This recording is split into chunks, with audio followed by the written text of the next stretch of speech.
is David Webb. I live in Stockholm, Sweden. I'm on a small farm here. It's important to understand I am not giving financial advice. The book I've done has a greater purpose than that. I am not active in the markets. I'm not short the market. I am in things like farmland. I was managing public equities and ultimately hedge funds through the aftermath of the Asian financial crisis, the lead up to the dot-com bubble and bust. And I noticed that fund flows were very large relative to the size of the U.S. economy, for example, or the global economy. So I started to look at the scale of money creation by the Federal Reserve, and I developed the insight that the Fed was actually influencing the financial markets, which no one would be surprised at today, but at that time it was considered conspiracy theory, even by my partners. This was something I could not talk to people about, but I began studying it myself, and I saw that in individual weeks, the scale of new money created was on the order of 1% of U.S. GDP or more. Now, what that meant, given that the U.S. economy was growing at maybe 3 or 4% in a good year, to have money creation on that scale in a single week, it meant that the money creation was far outstripping any real economic growth. So the transmission mechanism for money creation into real economic activity was breaking down. This is when I started becoming concerned and started following this closely. And it actually developed into a way for me to navigate the markets. So I applied it, and I managed to protect people who I was responsible to as my clients through the dot-com bubble and bust, and did very well through that period, armed with this understanding. But the bigger understanding was that the velocity of money was collapsing. And I knew at that time, this is over 20 years ago, that we were headed into something like the time that the world experienced through the period of the Great Wars and the Great Depression, because this kind of velocity of money was occurring at that time. So I went into this deeply and studied everything that was happening leading into the 20th century, saw that this provided the best analogous period for understanding what we were entering then. So I have followed this very closely. I have applied it in my work, in what I was doing. So I had an effective understanding of it. The important thing to understand now is that the velocity of money, which is the relationship between economic growth and money, or money creation, money supply, has broken down and is now at a lower level, velocity of money, than it was at any point during the Great Depression and the World Wars. So I believe that this is actually the profound underlying reason for the many things that we are seeing geopolitically.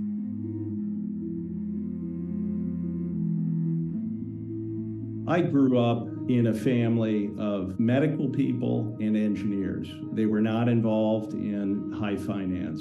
As a boy, I went through basically the beginning of the industrial collapse of Cleveland. They say that people strive to get control over what has hurt them. And I grew up with a real need to understand what was destroying us, because it deeply affected my family, which had been very happy prior to this, a happy, benevolent family, and it literally destroyed the place where I grew up. So I decided to study business and finance. This was something my father did not want me to do. He thought I should be an engineer. And when I was younger, I thought I would have been a medical doctor. But this became the pressing thing for me to understand. So I studied finance and computer science. I got a subscription to the Wall Street Journal. I had no one to guide me. I just started looking at the Wall Street Journal, and I noticed these tombstones which announced the big mergers and acquisitions deals or financing, that all these firms were in New York. So I decided at a young age I needed to go to New York. And I got a job with a computer services firm. I could program. I had studied systems analysis and finance. So in this first year as a young guy, I went into perhaps literally every financial firm in New York City with the sales teams. So that helps a person, I think, to begin to understand things on an intuitive level just by seeing things. It's not so intimidating once you've been into these places. Things are intimidating if you've never encountered them. So that all happened in my first year. And then one of my clients, which was Mergers and Acquisitions Group, their two analysts were leaving. One was going to Harvard Business School, the other was going to the London office, and the sales guy that I worked with on that account came back and told me that they needed someone with a background in finance and computers, and I realized at that time that was going to be me. So I talked with my wife about it. I showed up at this office so early. The next day, nobody was there. I had to wait about an hour for people to start coming in. And they were shocked that I thought that I had any business suggesting that I could work there. They proceeded to put me through a shocking, stressful morning. I was ushered into one of the senior vice presidents who listened to what I had to say, and then he said, well, you better be sure you want to do this, because if you fuck up, you're gone. By the time I left, I thought, maybe this wasn't such a good idea. I probably shouldn't have bothered. You know, sure enough, they called back. They needed me because I knew how to do things. So I worked in M&A, mergers and acquisitions, for 5 years in this firm. It was working literally around the clock, sometimes for days with no sleep, or maybe just lying on the office floor for half an hour to get up and continue. So I learned to deal with a lot of stress with little sleep through this period of time. And then I managed to move to what was then the biggest private equity firm in the world by an order of magnitude. I chose to go there rather than stay. I had another offer from a Mergers and Acquisitions Group at LF Rothschild that would have been for about twice the compensation. But I sensed that there was going to be a crash of some kind. And a month later was Black Monday, October of '87. And LF Rothschild was wiped out, lost all of its capital. I really went to this private equity firm because when you're doing M&A, it's basically being a glorified salesman. You're an agent. When you're in the shoes of the private equity investment firm, you are the principal. It's a different kind of due diligence and analysis. And I was there for 3 years, but it was a very intensive 3 years. And shortly after I had started with the firm, I ended up running the acquisition of this long-distance telephone company. I handled all of it because the partner on the deal had difficulty with stress, and he literally went home and stayed in bed for 6 months. I handled all the due diligence, which was very complicated, and the financing, and it ended up being the largest capital gain in the history of the firm. But it was very stressful for my family because, once again, I was working around the clock. I would get up to negotiations on Saturday morning, late into 3 a.m. Saturday night, sleep for a few hours, start again on Sunday morning. This went on for 9 months. When it was over, it took a few months, but my wife eventually said to me, you know, if I knew our life was going to be like this, I wouldn't have signed up for it. And that just crushed me. I got out a road atlas of the U.S. We went through it page by page and just thought about where could we go? Where could we be happy? I couldn't stay in that. There was a possibility I would go to their London office, but I knew that would even be more intense. It would just be more of the same. Once I've done something, I don't need to keep doing it. I learn what I have to learn from it. I think I am different than other people in this financial world because I actually don't care about the money. That is not why I'm doing it. That should just kind of fall out of what you're doing. And you don't need a lot of it. There's no reason that you need more and more and more. I was always driven by understanding things, and that actually gave me an advantage. I understood things that other people didn't. So ultimately, we just decided to go back to Cleveland, where I grew up, and we bought a house that was within the sound of the church bells where my grandfather's house was. My memory from Sundays when my dad would take us to Grandpa's house. So it was really going home to try to make things sane, but the intensity returned. Again, as I got into managing in the public markets, I had this insight that the public markets were even less efficient than the private markets because you had these big fund flows that were pushing things way up beyond where a negotiated deal would ever be done and driving prices down below where it would be done. So you got better opportunities to both buy and sell things. I ended up ultimately running this hedge fund strategy that I created. So I designed the trading desk, I trained the people, developed this team trading strategy. Through the dot-com bubble and the bust, we were typically in 300 to 400 positions at the same time. I had developed a strategy to be short the market using hundreds of positions so that all these crazy dot-com stocks, no one position could kill us. But with all of these positions, we had a kind of visibility into the market and the fund flows and what was happening. We were doing exceptionally well. People couldn't figure out how we were doing so well. So we had these consultants coming from literally all over the world, flying into Cleveland and coming to the office. The macro thing I was looking at was this rate of money growth. It's always growing, whether it was accelerating or decelerating. And I knew we had maybe a day or two lead time once I saw the figures to get positioned ahead of the market rolling over or the market accelerating upwards. And other people didn't understand this. Even if I explained it to them, they didn't want to hear about it. They didn't know how to apply it. It was like that. In addition to that, I've always operated with a mental model of what is happening in the world. And I suppose I'm different than other people in that the things I pay attention to is what does not fit my model.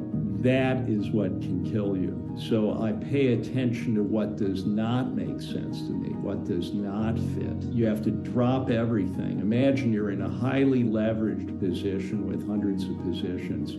When something comes up that does not fit, you pay attention to that immediately. So the trading room was a newsroom, a research operation. So we paid attention to things second by second, and we would dig into things that did not make sense.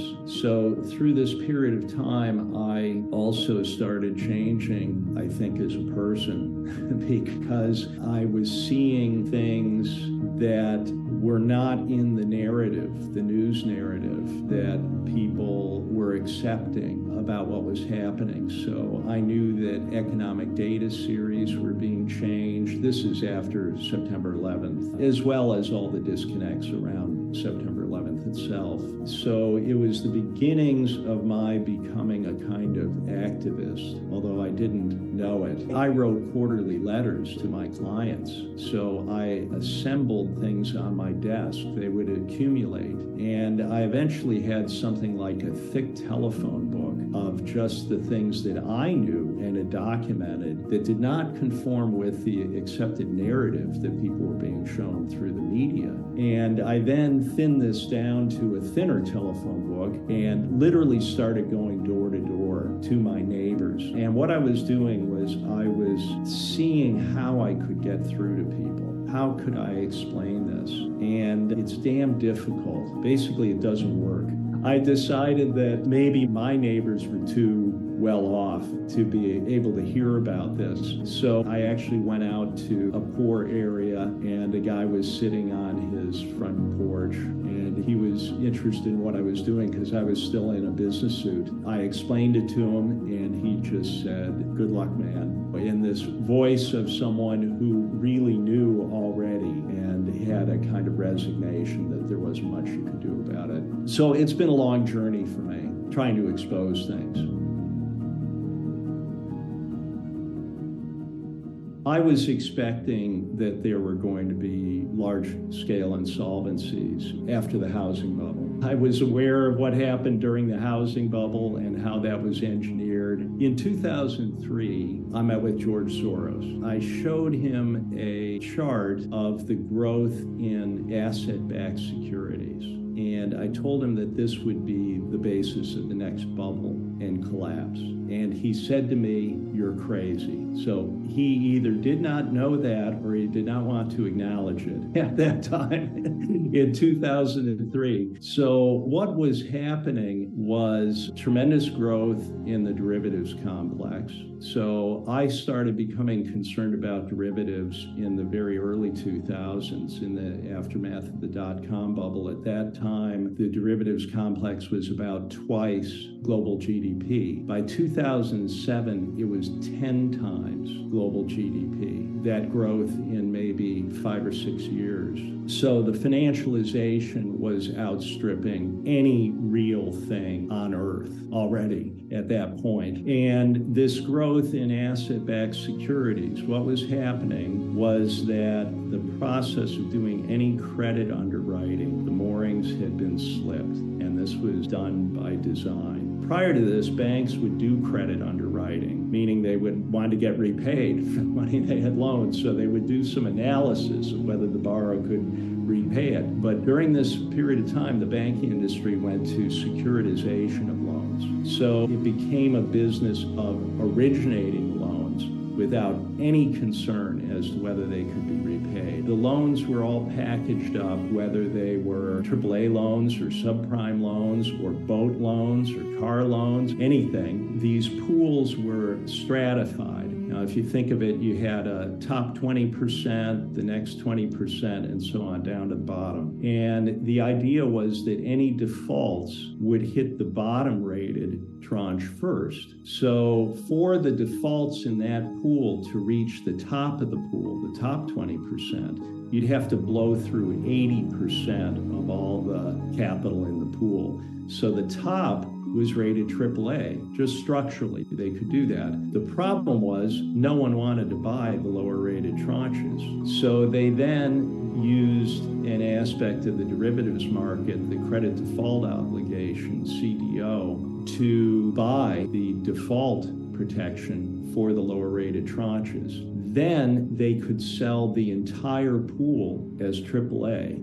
So this was done through, as Greenspan called it, the miracles of modern finance. And he said, presumably the risk will be borne by those best able to bear that risk at the time. So because it could all be sold as AAA and the yields were better than treasuries and the Fed was creating so much liquidity, these pools were then sold 10 times over on a modeled synthetic basis, also in the derivatives market. And so while the banks knew that they did not want to eat their own cooking, the stuff that they had originated, they were buying the assets. This is the nature of a bubble. The people that know it's a fraud are still consuming the stuff that is being created through the same process. So the asset side of the balance sheets of banks were these securities that were being created through the same process. It reached a point where credit default obligations alone were about 10% of the derivatives complex. By the time the great financial crisis kicked off in 2008 and 2009, 10%. So credit default obligations alone were the size of the global economy. Now, I wondered who's signing up to take that default risk. In the early stages, people were saying, well, the problem here is maybe in the hundreds of billions. They were off by an order of magnitude. It was in the tens of trillions. So as the Fed were injecting all of this created money into the banks, it eventually became clear that the default risk had been taken by hedge fund subsidiaries within the banks themselves. So they enabled this whole thing by creating the entities within the banks that would take the other side of the default risk. And then when the collapse occurred, they were given the money to paper over that loss. The Fed has murky powers that people don't know about until they decide to make it visible. One of their powers is to create entities out of nothing. You just create a limited liability company, and then the Fed can loan money, create money, and put it into that entity. It's completely off balance sheet. It doesn't have to be disclosed anywhere. But in this case, they did. They created something called Maiden Lane, which is a street I sometimes walk down in the southern district of Manhattan and the financial district. So Maiden Lane was extended this created money to buy these problematic positions out of the banks, take them off the hands of the banks. And there was so much of this problematic stuff that they then created a Maiden Lane 2 and a Maiden Lane 3. And who knows what else was created that we were not told about. So in 2008, I noticed the first failure of a broker-dealer. So I was expecting there to be a lot of insolvencies, and I was paying attention. And the thing that shocked me was that the client accounts in this broker-dealer were encumbered in the bankruptcy estate of the broker. That never could have happened before. In all of the history of securities, they were personal property. And if the broker failed, you would say, I'm sorry you're out of business. Here's where you can transfer my assets. That did not happen in this case. So I started digging into what could possibly have changed. And this was as serious as a heart attack, given that we were going into this meltdown at that time. That's when I discovered it had been done through changes to the Uniform Commercial Code in the United States. This had been done in all 50 states. So it was something that could be done very quietly over a long period of time and did not have to be done at the federal level, didn't draw attention. What they did was to create a new legal construct of a security entitlement. Now, prior to this, as I said, securities for 400 years were personal property. This concept of a security entitlement severed that. That's its purpose. So what people then have in institutions and pension funds, even sophisticated investors, all they have is an entitlement. It's a claim, it's a contractual claim, which is very weak in the event of insolvency. So it's an appearance of ownership. It's sometimes referred to as beneficial ownership, which sounds nice, but what it means is that you receive dividends, you receive a proxy, you are the owner of title. You can, of course, you can buy it and sell it, but you can see in documents that I've found that the legal owner is actually the entity that controls the security with a security interest. They are the legal owners of the property. So now you have a contractual claim. Next, all of the securities are held in pooled form. So you have no specific identification. It used to be that with paper certificates, they were numbered. You had a specific numbered bond or stock share certificate. So now they're fungible bulk, book entry form, pooled. Further, we know, and it is absolutely irrefutable from the Fed's own response to a questionnaire from the EU, that even segregated accounts, even people or institutions that have been told that their securities are segregated, are in the same pool and entitled to only a pro rata share in the event of an insolvency of the custodian. So again, segregation is just an appearance. People are told that. It's an absolute subterfuge. And the shocking thing is that even sophisticated institutional investors do not understand this, or they don't want to know it. Further, even if outright fraud is committed by the custodian, that does not obviate the ability of the secured creditors to take the securities from these pools ahead of the people who thought they owned them. Then there was, in 2005, a change to the bankruptcy law in the United States, creating something called safe harbor.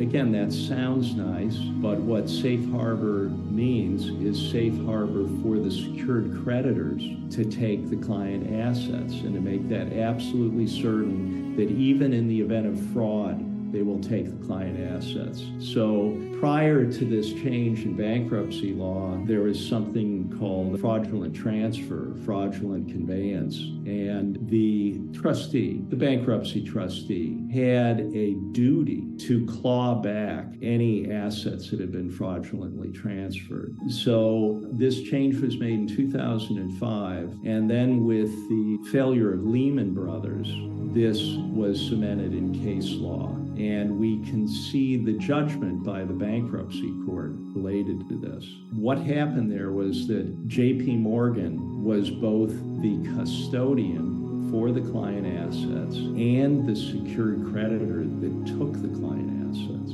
which prior to 2005, everything that happened there would have been constructively fraudulent. But the bankruptcy judge, this is the Southern District of New York, which is Manhattan, found in favor of J.P. Morgan that J.P. Morgan absolutely was entitled to take the client assets. The only question was whether J.P. Morgan was an entitled person, basically, to take the client assets. This is an important point because it's not all secured creditors that have this power to take the client assets. It is only the very biggest banks that are entitled to take the client assets. So they don't want anyone else elbowing in there to take anything. Only they will take them. And in this judgment, the judge asked the question, is J.P. Morgan a member of the protected class? Used explicitly those words and said quite obviously, as one of the biggest banks in the world, the biggest financial institutions, J.P. Morgan is quite obviously a member of the protected class. To see this in a bankruptcy case law from the court, I think that's pretty strong stuff. It's like that document directly from the Fed provided to the Legal Certainty Group. This is hard to refute. A custodian has the records of who owns what. It's in their books and records, but that's all it is. It is the records. The system has been changed so that the property itself is then transferred up to a higher level and held in pooled form. So you deal with your broker to execute a trade to buy or sell something, and you get a representation of an account that shows you what you have in it. But the assets are not held even at what you think is your custodian. It's transferred to a higher level. In the U.S., that is the Depository Trust Corp, which holds all securities in the United States in pooled form. So the brokers themselves are low down in the food chain. In Europe, there are central security depositories at the national level that give an appearance of a registry of ownership at the national level. But by law, under something called the Central Security Depository Regulation, CSDR, which was imposed in 2014, by law, these securities are transferred by a mandatory link to an international central securities depository. So they want cross-border mobility of the collateral to occur. So in Sweden, for example, you have a local registry, but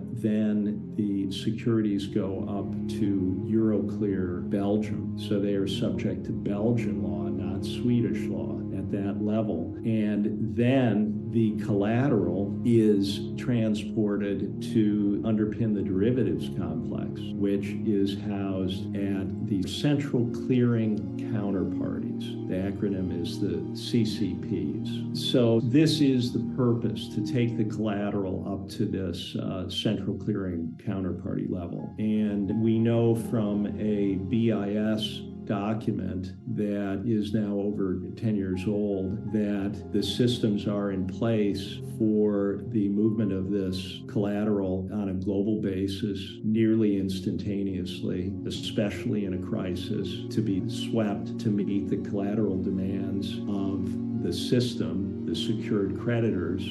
Also associated with this, we have to understand derivatives used to be bilateral. You knew when you entered into a contract who your counterparty was, and you looked to the credit quality of that counterparty. They were on the other side. In the name of reducing risk, they actually increased risk. They created a monolithic risk because they forced central clearing so that the CCP is the counterparty on all derivatives contracts. The central clearing parties are the counterparties. Now, what does that mean if the central clearing party itself fails? That means there is no counterparty there to honor the derivative contracts for all manner of things, but especially people that think that they have hedged their downside risk in the collapse. There's no counterparty. And the central clearing parties have been deliberately undercapitalized. So in Europe and the US, there are discussions by the participants themselves about the possibility of the central clearing parties failing. In the last few years, there have been discussions of this. And if you look at DTC itself, which houses all the securities in the U.S. securities complex and is the central clearing party for most derivatives, they have discussion of how they will start over again when the central clearing party collapses, and explicitly that they will not put more capital behind it, but they have pre-funded the startup of a new central clearing party when one of the existing ones fails. So it's essentially planned, and the entire capital base of depository trusts, so essentially the entire U.S. securities complex, is housed there in all derivatives. The entire capital is $3.5 billion. Individual banks have derivative positions the size of the global GDP. So something will happen to trigger this collapse, implosion. I would say the cake is already baked at this time. It's been made to happen because to take interest rates after having kept them at zero for 15 years, which was insane to begin with and did not have to happen, was made to happen. And then in essentially a year to take that back to over 5%. And if you're noticing, they're not stopping. The rates are continuing up. I'll go through what that means for the global financial system. When interest rates were at 5%, if a bond paid $5, to simplify this, let's say it's a perpetuity, which means you don't have to take into account a maturity date. So if it pays $5, it's worth $100. You would pay $100 for that because interest rates are 5%. Now, if interest rates are driven down by the central bank to 1% and the bond still pays $5, now 5 is 1% of $500. So the value of the bond goes up fivefold by dropping interest rates like that. And it was even further because they took it to zero. So this is the source of the bubble, the financial bubble that we've experienced, the everything bubble, as some people call it. And the entire financial system is basically a perpetuity. So everything is based on discounting cash flows. So all real estate, the entire stock market is based on discounting back theoretical future cash flows from companies, as well as bonds.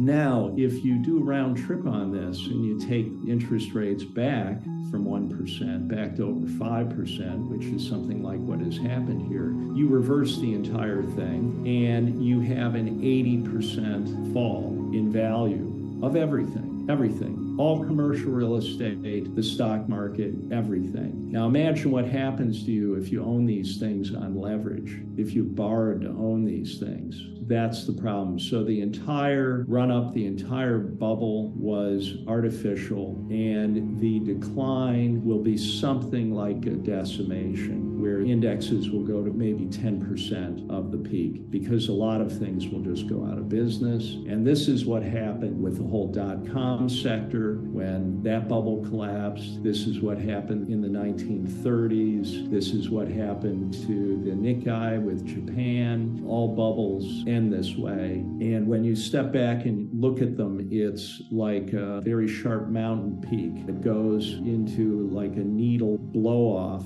and you get a first break and then a second run for the top that fails. And that's where we are now. If you step back and you look at something like the NASDAQ index, the second top is failing now, which is understandable given that bond yields are continuing straight up. So when this begins imploding, the insolvencies will increase due to the level of debt. And there will be an automatic call for more collateral that will be transferred into the derivatives complex in these central clearing counterparties. But the central clearing counterparties are themselves likely exposed to the collapse, because I say to people that you may think that you've hedged your exposure to a decline here, but you've done it through the derivatives complex. So the risk is in the derivatives complex. It doesn't disappear. It doesn't go away. It's all there. And this pain will accumulate in the central clearing counterparties, and then they will fail. And they're basically telling us they will fail. And when that happens, the people that thought that they had hedged their exposure, included the most sophisticated institutions and the pension funds, will have no protection. And the secured creditors will take all of the underlying stocks and bonds, which then gives them control of all public corporations. And once you control the capitalization structure, you then control all of the underlying real things. So this is something like what happened in the 1930s when there was distress globally everywhere due to debt levels. And you would think that there were no winners, but there were, because the banks that were controlled by the Federal Reserve, for example, in the US, were slated to survive. 9,000 banks in the United States were forced into failure. The people who had money in those banks lost all their cash, but their debts were not canceled. Their debts were then consolidated into the Federal Reserve System and enforced. So people that were in debt were in trouble. Even wealthy people lost everything. The difference this time around is they're not going after just property that is encumbered by debt. They've engineered this so they can take things, all securities, as collateral from people and entities that have no borrowings against them. They own them clear and outright. Now, let me give you an example as an analogy to explain the horror of this. So you have bought a car and you paid cash for it. You think you're being very conservative. You have no debt against the car. But unbeknownst to you, the dealer continues to control your car as collateral. You're not told this. The dealer uses your car and all the other cars sold by the dealer as collateral for his borrowing in his business. Now, the dealer goes bust, and only certain secured creditors are empowered to immediately take your car and all the cars ever sold by the dealer without any judicial review immediately. When I describe this to people, they get worried about their cars. This is not about your car. This is an analogy for what has been done. It's much worse than this being about your car, because it is literally about the entire securities complex globally. So it is not about your insolvency that causes the loss of your assets. It's the insolvency of the people that secretly used your collateral as their property without telling you that or disclosing it.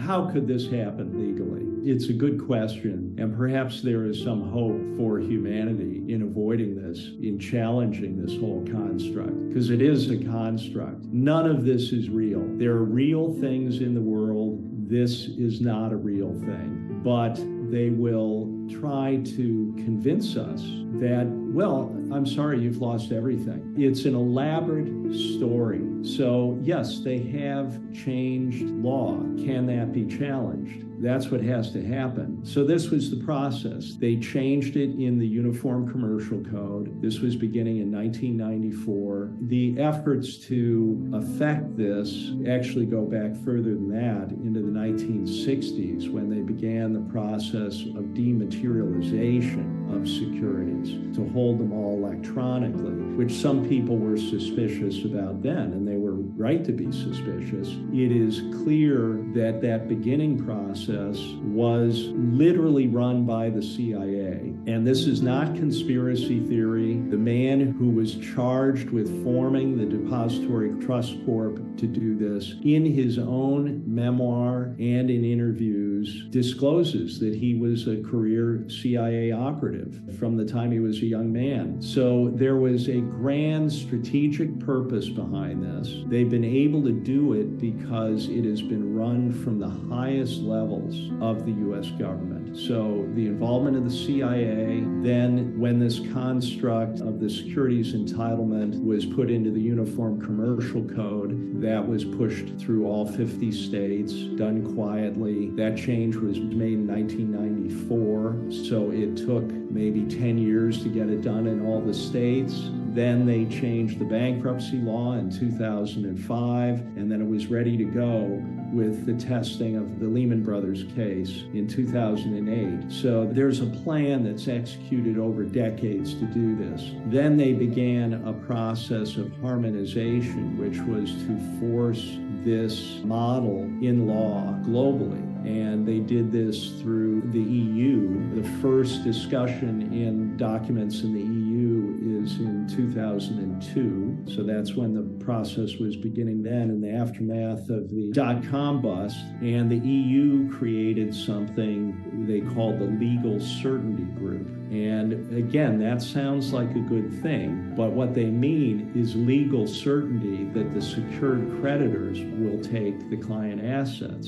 And they worked at this for years, figuring out how to subvert local law. When you think about it, rights to property is kind of a sacred thing. It's something that all people should care about. And oddly enough, even the people participating in making this happen should care about this in a big way. So therein lies the hope of addressing this. We can come back to that. But the Legal Certainty Group identified the problematic local law, and then it took maybe another 10 years to come up with this CSDR regulation, Central Securities Depository Regulation, in 2014, that mandated the transport of the collateral from the local or the national level, Central Securities Depository, where people think they own their things outright, their record of ownership is there, and the securities are transferred up to this international Central Securities Depository level, and then on to the central clearing counterparties. So it has been done in law. It's been done legally. It must be attacked legally. It must be dismantled legally.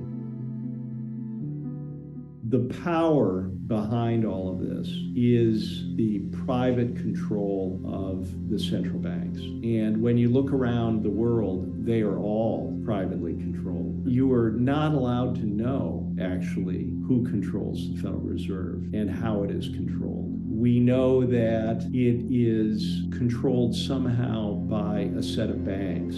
So there is some kind of an ownership structure that extends through the banks that own and control the Fed. But something like this is done in all central banks. banks around the world. If you notice, any country that has attempted to have a national bank is literally attacked and destroyed. They're not allowed to exist. So it is linked with the war machine, this private control of money. The intelligence agencies, the militaries globally would not be able to function as they are if they weren't linked with this money creation power. We now know that when we were kids, perhaps, we thought that the money you borrowed from the bank is someone else's savings that they're giving you. It's a zero-sum game. I think we now know with the scale of the money created during the COVID period that that is not the case. The scale outstrips any real world activity, and it's just created out of thin air. So this is the power that controls everything. They control all political parties, all governments, all the major corporations, the media. And this was the case leading into the 20th century. In this period when the velocity of money was collapsing, that is basically a collapse of their control system. The money is a very sophisticated control system because it requires almost no energy input. People are directed by chasing money incentives. But this power through chronic overuse, when it reaches this point where no matter how much money is created, it's not translating into actual economic growth, then it goes into a financial bubble, and then you get the major collapse of the whole system. Then they must have a plan to stay in control through that collapse, which will require physical control over people through the reset, because the money control system has broken down. So this is why you have a period of terrible instability. So as we were entering the 20th century, velocity money was collapsing, then the Qing dynasty collapsed. It's a global phenomenon that ended dynastic rule in China. Then in the period 1914 to 1918, the Turk-Ottoman Empire collapsed, the Austro-Hungarian Empire, the Russian Empire, Germany was destroyed, and the British Empire had passed its zenith and was really collapsing at that point. So it's a global collapse. And the people that controlled the banking power through that managed to stay in control. And they did it by subjugating populations. It's not about taking their money. It's not about taking their stuff, which they don't need. It's about suppression and subjugation. And that's the lesson when you look at this period in the 1930s. And that is what they have planned for this kind of a cycle again. And they've set up for it. So this plan to take all collateral globally and to collapse the system in a kind of controlled demolition where they end up controlling everything, this design was set in motion over 50 years ago. It may have had a longer planning horizon than that, but we can see actual concrete steps beginning in the 1960s with dematerialization. So when this is unfolding, this wave of insolvencies, and it creates an urgency to take the collateral, people will be terrified. They will be panicked. And we know that fear shuts down critical thinking. So people will be in panic mode. I've always been interested in what happened in the 30s because of talking about these things with my father who lived through that and what I saw happening in Cleveland when I was a boy. I'd try to talk with anyone who had lived through that time. And I asked my aunt what had happened in the 30s, and she said, well, suddenly no one had any money. And I said, what do you mean? How could that be? And she said, well, no one had any money, and even wealthy families didn't have any money. And she knew families in which their daughters had been going to private schools and they couldn't afford to go back to school. When you really look at what happened there, if you close all the banks, which is what FDR did, he suddenly literally closed all the banks, and then only certain banks were allowed to reopen, which were the ones controlled by the Fed. Well, then suddenly no one had any money. It's not hard to imagine when it's all just shut down suddenly. And then you have the problem that there was a drop in price level, drop in activity, and they kept the economic activity very suppressed for years. And I know that from family history through the 30s. My grandfather's engineering business, I know from a family letter, by 1936, which was 3 years after the banks had reopened, there was still no business. 3 years later, they managed to get through this, both sides of my family, because they had no debt. People were more conservative then, but it was very difficult.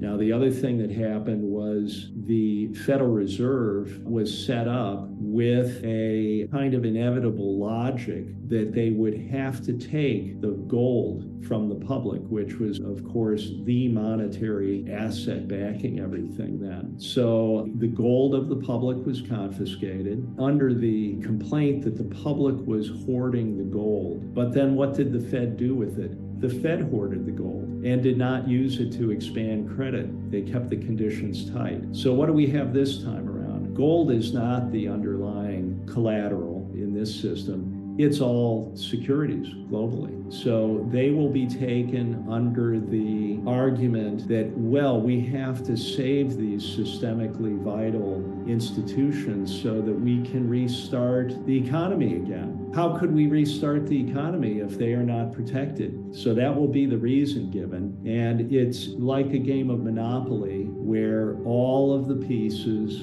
all of the money on the board are pulled back to the bank, and then they say, let's start a new game. And we'll start over from the basis that we have everything and you don't. So would you like to borrow something? And this is what the CBDC, the central bank digital currency, will be. It will be very difficult for people to refuse to use it because they literally won't be able to eat.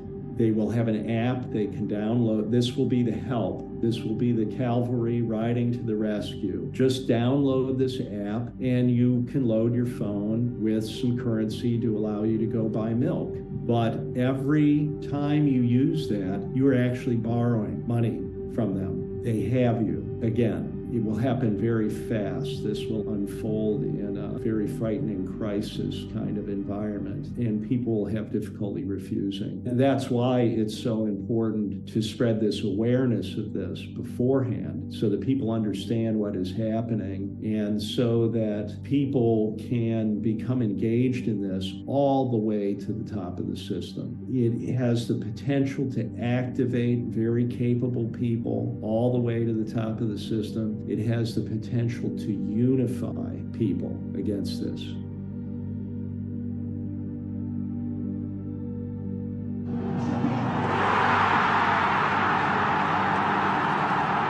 What I tried to do with this book was to stick with things I absolutely know and to make it a kind of whole in terms of allowing one to see irrefutably the whole thing with the aim of pulling it out on the table so that everyone can have a good look at it, including the participants, including the people that are making it happen. I have the premise that this is largely being done unconsciously, that the end result of this has not really been fully understood by the participants, and that perhaps even the people at the very top of this do not understand what is about to happen, and that they will be destroyed by their own hand if they do this. So it's the result of a kind of inevitable logic that they have to control everything, that has now been taken to the ultimate degree where one can see, while it's an intelligent design, it is literally insane to actually do this because no one wants this. and that the people that have inherited this ownership layer at the very top, they did not design this. They did not put it in motion. They have allowed the juggernaut to continue. There has been no pruning in the garden. There's been no oversight. It's literally never been looked at, never been checked. It is basically run out of control unconsciously. So we have to make it conscious all the way to the top of the system. Now, another way I think about this is they study us. We have to try to imagine who we're dealing with here. So I'm getting into conjecture about this. I have known people pretty high in the system. I have this idea that people are intimidating if you have not met them. But once you've met them, you see that they are just people. And I think we have to understand these are just people. They are not lizards eating babies like potato chips. That is not helpful to think of it that way. So they are actually not particularly capable people. So there is a head of the snake, but it can't do anything alone. It is reliant on the muscle beneath the head of the snake to do everything for it. And that part of the purpose of this is to push this awareness up to that muscle. Now, what would that look like? It might look like people that control corporations that are doing all the work to implement this, that would realize when they see this that they didn't know anything about this, which means they do not actually have a place at the table. How might that affect their thinking? Could they have some interesting conversations with someone when they're asked to do something? Could they perhaps decide to withdraw participation? That kind of thing we need to happen. So we have to reach people at high levels in this system. Another principle is that there's not just one head of the snake, it's like a hydra. There are lots of heads. And if you cut one off, another one grows back. So you have to be able to show the entirety of this because they only understand one piece of it. So this is like a mirror to be able to see concisely the whole of where this is going so that you can address the many-headed hydra. You know, people consider that the CIA and all the intelligence organizations are much like that. As I said, the garden has not been pruned. There's been no oversight here. So they're all running within their missions, essentially out of control. Those people also need to be aware of where this is going. Now, there are people that are actual criminals, that are killers in this, but they are not the people running things. Actually, if the money is just cut off to these entities, it stops. I think that we're very close to this collapse being triggered. What are the indications for that? Well, most profoundly, what has been done to interest rates and where they are now and the scale of the insolvencies that are out there. They're not being discussed. They're being covered up. The only way that the financial system has not collapsed is that there is a big hidden hand injecting lots of created money directly into the financial markets, holding them up right now, as well as allowing institutions to believe they have downside risk by buying protection in the derivatives market, the combination of those things. So this support, the hidden hand, as I call it, can be withdrawn at the time of their choosing. But we're getting late in this process given what's already happened to the interest rates. The other indication of timing is the bank resolution, the documents of the Bank Resolution Authority in Europe. Their planning cycle documents were mandating all of the globally systemically important banks to be ready for solvent wind down at the end of last year, 2022. Now, what they mean by solvent wind down is not wind down of the entire bank on a solvent basis. It will be parts of the bank that will remain solvent, but they've literally mandated that they have to be ready, the biggest banks, to go flat on all of their derivatives positions in a controlled way suddenly. So they've prepared for that. That is operational as of the end of last year. Now, in this year's planning cycle document, they are saying that they are on track to have completed all their work by the end of this year, 2023. So these are indications. To give you another idea of the seriousness of this, they've been running these trilateral exercises with Britain and the EU and the US for 6 of the 7 past years. I think they may have missed a year during COVID, but in these exercises, from the U.S. side, the participants are the U.S. Treasury Secretary, the Chairman of the Federal Reserve, the Chairman of the FDIC, the heads of all these entities in this exercise, which I've never seen before with anything. So they're very, very serious about this. And these exercises are about assuring the cross-border transfer of the collateral when the banks are put into wind down. So you've noticed in the news that there have been some failures of banks in the last year, and that is due to this increase, this backup in interest rates. And the idea that this is a bank-specific problem is not the case. These are the canaries in the coal mine. This is absolutely systemic. Again, looking back at the 1930s for guidance here, the first big bank failure was in 1930. It was allowed to happen, and there was a kind of trickle of bank failures. So the bank holiday, when they closed everything, wasn't until 1933. So it was an unfolding banking crisis for 3 years. So it's not unusual that you would have an opening stage here of a number of banks that have failed, but it doesn't all let loose immediately. It unfolds over months and perhaps a couple of years before you hit the point where everything's in free fall.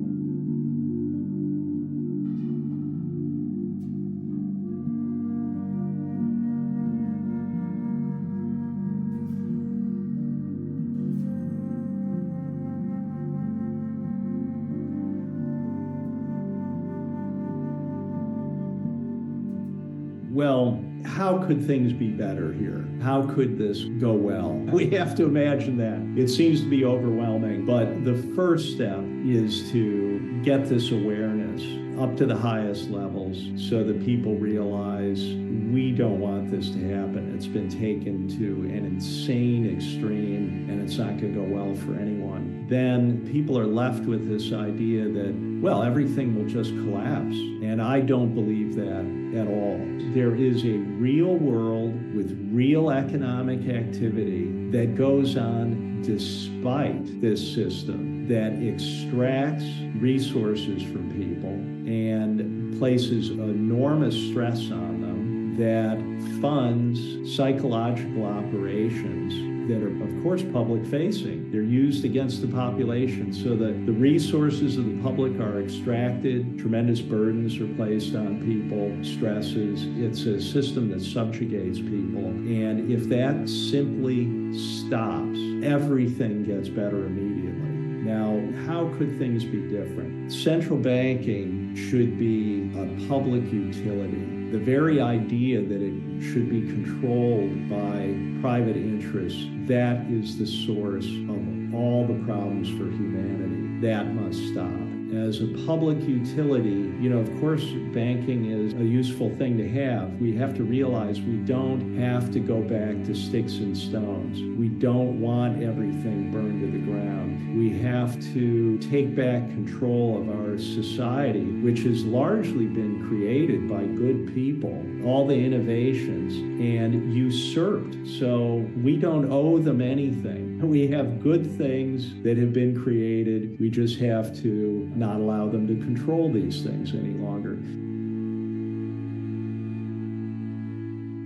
So public banking would be like a utility. Any profits would be returned to the public or used to support government. We have to have government. We have to have some way to operate society and have roads and do things that work for society. So anarchy and chaos, we can't have that. So this has to be done peacefully. It has to be done legally. Another concept, and these are not my ideas, I'm borrowing these things in terms of public banking, but also something like the tax system, which is really a way of harassing and, again, subjugating people. We know with the scale of money creation, things are not being funded from our tax dollars. But if we had a stable system, some kind of share of economic resources are needed to operate the government. A very simple way to do that is to place a simple fee on every electronic money transfer. Wouldn't be needed for paper currency, just every electronic money transfer. We know today that the major corporations don't pay any taxes. They aren't supporting anything. So money flows, it could be a fraction of a percent. And especially if you end all of the wars, if you wind down the military bases, if you stop all the covert actions which are criminal, the scale of government can be right-sized to what is actually beneficial to humanity. As I say, we're being governed by constructs. They aren't even real. And if they don't serve humanity, they must be stopped. And if we're going to have artificial constructs, they must serve humanity. So imagine how people would feel if they were told, you don't have to file taxes anymore. That's all going to be handled. Just pay 0.1% on whatever electronic transfer you're doing. But the people that run this system don't want those kinds of solutions because they would eliminate their control. So my purpose with this book is to create something that will show the entirety of what this is and where it's going, to do it with an economy of information and just hard, irrefutable information, and to put this in something that can travel. And that is happening. And I know already that it has reached billionaires, it's reached people all over the world, it's reached people that manage a lot of money, have responsibility for that, people in Buenos Aires and Vancouver and New Zealand and Monaco, London. So it is happening. That's what we have to have happen. And we need people at the top of the system that are not 6 degrees separation from the head of the snake, but are more like 1 or 2 degrees from the head of the snake, to become aware of this and start to say something about it and start to do something about it, because they realize that they are not going to be protected. As I say toward the end of the book, wealthy people think they're special. You are special. They're saving you for dessert.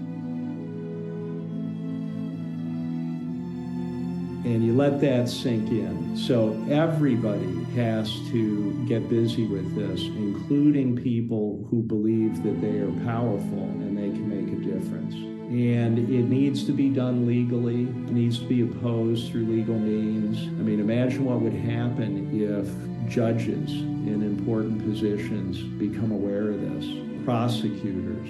This has never really been examined in terms of how it can be dismantled. And there will be ways to do this because it is just a construct. So in terms of advice to people, and again, I can't give you financial advice. I don't know your personal situation. I would start by saying that your happiness is important and the happiness of your family. And you should not let financial considerations cause you to do something that will drive your family into despair. You have to be able to get through these years. But if there are things you can do that might actually give you a relief of stress, you should consider doing those things. And one of those might be to eliminate all debt. So you have to get over this notion that you should use borrowed money to control more stuff. They want you to do that because when the price level falls, you won't be able to service that debt. So you take advantage of this time remaining to sell things to pay off your debts. It doesn't make sense to have money in the financial markets when you also have debt. There are people I know who have sold their homes, which is a tough decision to make, and are simply renting to make sure that they're not in debt at all. So you have to ask yourself, these are personal decisions, how that feels for you to do that. Another principle is to get real, so to speak, to invest in real things, avoid constructs and intermediaries. You want to hold things directly, have good title to them, things that you can hold like that, such as land, buildings and land. And you want to think about if this goes into a difficult period of years, and this can be a positive thing, is to have an ability to produce food. In the 30s, for both sides of my family, they weren't farmers, but they had to have recourse to family that had farms in order to supplement their food. It was important. So again, that can be done in a positive way. You put money into building a greenhouse, have a big garden and orchard, might choose to live in a more rural area. Talking with people who went through the Depression, there was one friend of mine, much older than me. I knew he had lived through the Depression, and I asked him about it, and he said, well, both my parents were killed in an automobile accident. So I was on my grandfather's farm, and I was not aware that there was a depression. So he was on this farm with his cousins. That tells you something. As a child, they were just fine. The book I've written is called The Great Taking, and you can find it on a landing page at thegreattaking.com. There is a free PDF you can download. I've done it this way because it will make it close to zero friction, so it can spread globally, and that is really happening. Some people would say, well, surely you must be paid something for this, and I know that if I had been paid anything, I would just use it to spread the book. So why do that? Make it zero friction. This is the most important thing I can do right now. There are hard copy books you can get through Lulu, and those cost something because it costs something to produce them, and they can be delivered globally. There is some small profit in that, but I am directing that to another person who is a scientist and has done very important